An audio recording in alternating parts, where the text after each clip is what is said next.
Mientras leía el texto, pensaba otras cosas, muchas más cosas de las que dije antes de la lectura. Mientras leía este texto, pensando en hoy, me preguntaba, ¿qué tan adecuado es para nosotros hoy? ¿Qué creen ustedes? ¿De qué manera puede ser útil este texto para nosotros hoy?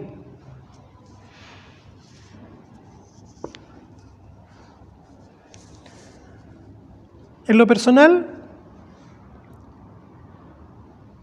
tiendo a poner en duda su utilidad.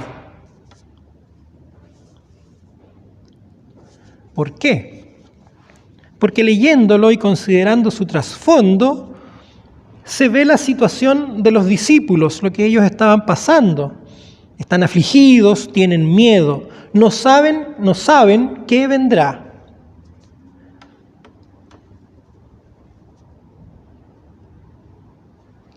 Este miedo y esta aflicción es por causa de su fe. Cuando se escribe este evangelio, la iglesia está siendo perseguida y corre el riesgo de desaparecer.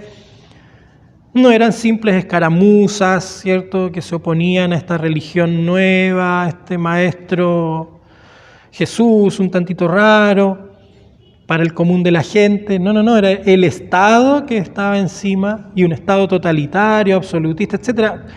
Cosas que son difíciles, imágenes que son difíciles para nosotros, porque nunca hemos vivido en esa realidad. Nosotros vivimos en la democracia, con mayor o menor perfección, etcétera, ¿cierto? No dependemos de la voluntad de un hombre o de la voluntad de unos hombres reunidos en una mesa en ese sentido. Entonces, cuando se escribe este texto es lo que está ocurriendo. Y viene el recuerdo de la última cena donde Jesús se despide de los 12 y les promete el envío de su Espíritu.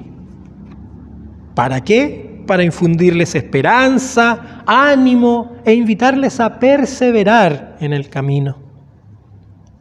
Perseverar ante la aflicción, ante el miedo, todo eso terrible que genera la persecución por causa de la fe. Y también la ausencia física de Jesús. Ellos se sentían confiados y seguros al lado de Jesús. ¿Por qué pongo en duda la bondad de este relato?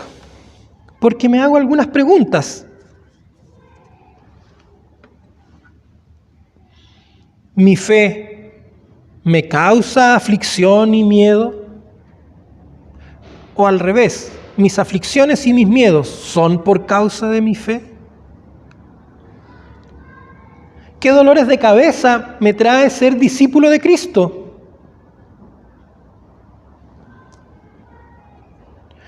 ¿Cuál es el precio que tú estás pagando en el día a día por confesarte cristiano?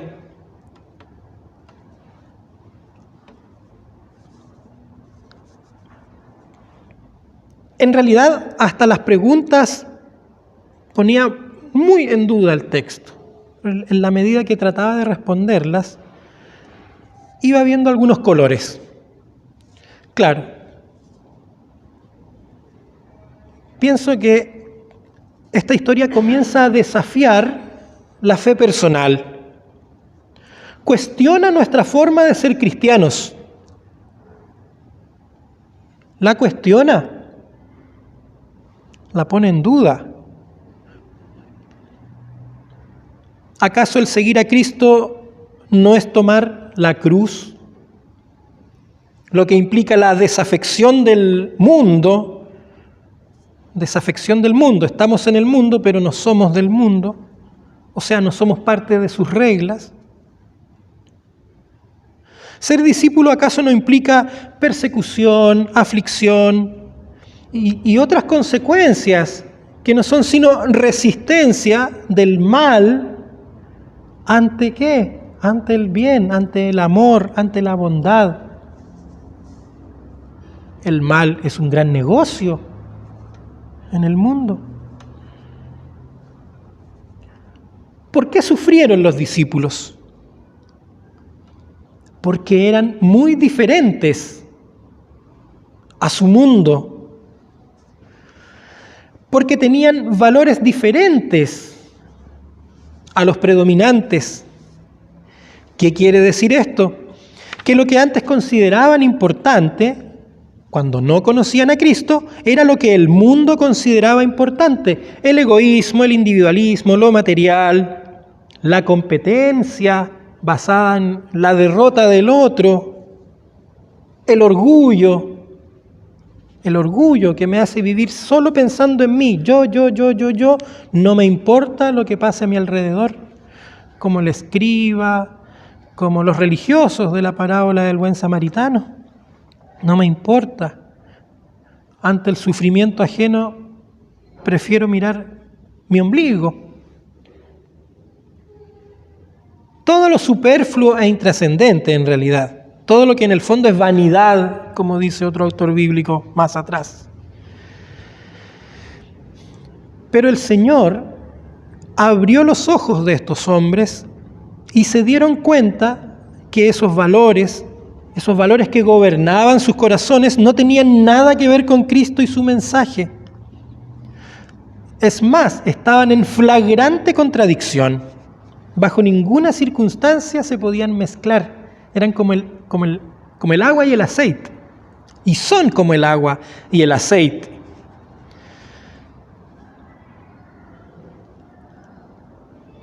Y cuando llegaba a este punto, no seguía con algunas dudas, pero seguía haciéndome también la misma pregunta: ¿de qué manera habla este texto? ¿De qué manera me habla este texto a mí hoy? No sé qué creen ustedes después de lo dicho, de qué manera este texto nos habla hoy. Porque entre paréntesis, cuando hablamos de aflicción, miedo, persecución, no estamos hablando de algo deseable en ningún caso. En ningún caso. La fe no exige la autoflagelación, no exige buscar la desventura en lo absoluto. Como el que tiene más, el que tiene menos, el que sufre más, el que sufre menos. La Biblia tiene algo que a mí también me despierta un desafío tremendo, porque dice que hay que ser agradecido.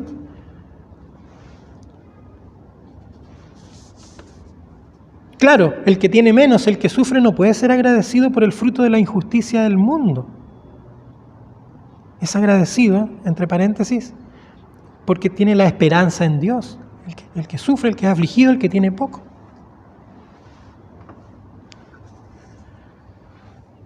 No, la fe no pide esto, no pide la autoflagelación, como decía, o el sufrimiento voluntario en lo absoluto. Cristo en lo que insiste es en que no tengamos miedo ante esto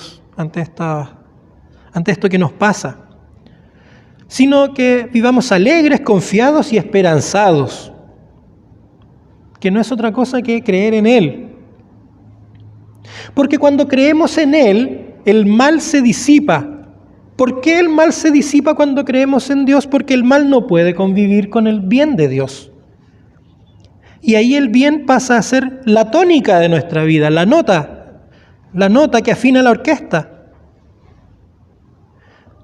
Y el bien es resistido por el mundo y por los que viven según sus valores.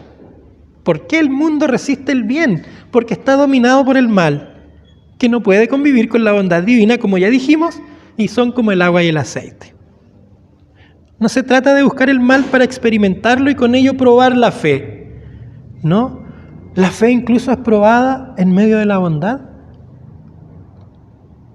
en medio de lo que nos hace sentir cómodos. No se trata de buscar el mal para probar la fe, sino de preguntarse ¿por qué mi fe personal no tiene oposición? Si la verdadera fe, esa que da frutos, nunca será amada por los que no tienen fe. Entonces, ¿qué estoy haciendo? ¿Por qué me pasa esto? ¿Por qué mi fe es así? ¿Es fe?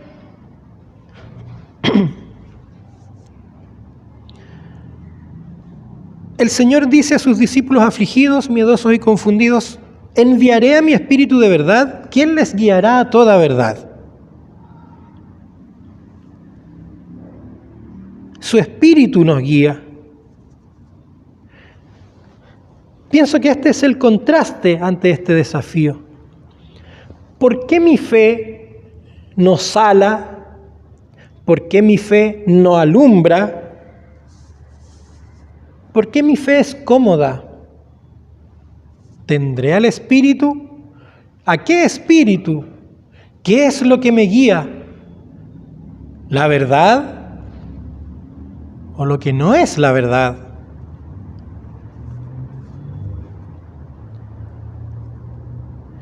Pero el Señor no nos culpa por ello, porque es algo antinatural. Nosotros queremos seguir nuestra tendencia, pero el Espíritu de la verdad va en sentido contrario. Entonces nos invita a pedir que nos guíe a toda verdad. Y dejarse guiar es ponerse a un lado, es depender de esa voz que nos habla y cuestionar periódicamente nuestros caminos. ¿Y qué mejor si tuviéramos que depender de nuestras palabras, de nuestros pensamientos que son variables, que están sujetos al error? Nunca podríamos tener seguridad de las cosas de la fe. Pero porque Cristo cumplió su promesa, esta que dice aquí, les enviaré al Consolador, les enviaré al Espíritu de verdad, porque Cristo cumplió esa promesa y guió a los apóstoles y a la iglesia hasta el día de hoy a toda verdad, podemos creer, podemos pisarnos en ese fundamento inamovible, inamovible y firme en que puede descansar nuestra fe. ¿Por qué mi fe es superflua? Porque está pisada. ¿Dónde está pisada? En un fundamento que se mueve, que no está firme. No. Es que yo no me siento seguro. Es que la seguridad de la fe no es mi seguridad. Es el abandono a los brazos de ese que nos dice cree en mí. El Espíritu nos muestra la verdad. ¿De qué manera? Nosotros creemos que hay una forma más segura que ninguna. La palabra de Dios que está en las Escrituras. Ahí está lo que Él tiene para decirnos. ¿Qué tiene para decirnos? El perdón y la reconciliación con Él, el vivir en su voluntad, el sentido de la fe, hacia dónde transita, el ser nuevas criaturas, lo que implica para mi vida, el mundo nuevo, coexistente con el viejo. Como dijimos, estamos en el mundo, pero no somos del mundo. ¿Qué significa? Todo esto en su palabra, en los sacramentos, en la comunión que alumbra a esta comunidad de fieles, en la comunión de la cual brota el amor por uno mismo y también entre nosotros y hacia los que están fuera de la comunidad. Cuando decimos que el Espíritu de verdad nos revelará las cosas y nos guiará, no estamos hablando de que nos va a decir cosas nuevas, al contrario, quien enseña algo diferente a lo ya dicho por Cristo, más que verdad está diciendo mentiras. Y el Espíritu de verdad está contra la mentira, contra todo espíritu de falsedad. Lo que está fuera de la palabra de Dios es mentira, porque Cristo no se contradice, ni el Espíritu va a inspirar algo distinto a lo que Cristo dijo. Dice aquí Jesús, el Espíritu no va a hablar por su propia cuenta. Entonces, no se trata de cosas nuevas. No, en concreto, la fe no es para prosperidad económica, ni para cuestiones mágicas o supersticiosas. No, la fe disuelve todos esos ídolos. La fe es para ti. La fe parte en tu corazón, en eso que incluso no te gusta de ti. ¿Les ha pasado? No me soporto en esto, o me gustaría hacer más de este otro modo. Parte de ahí.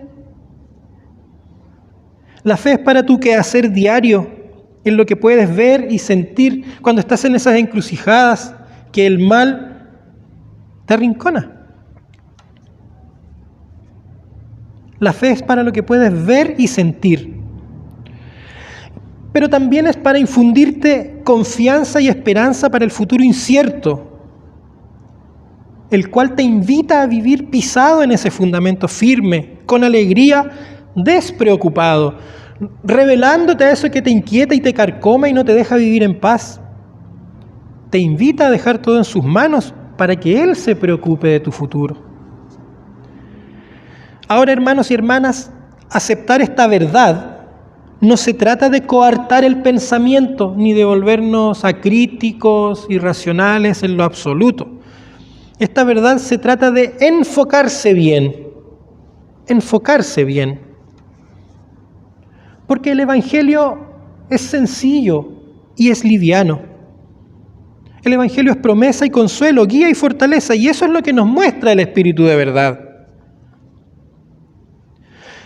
Y además tenemos cómo ver que esta verdad es tal.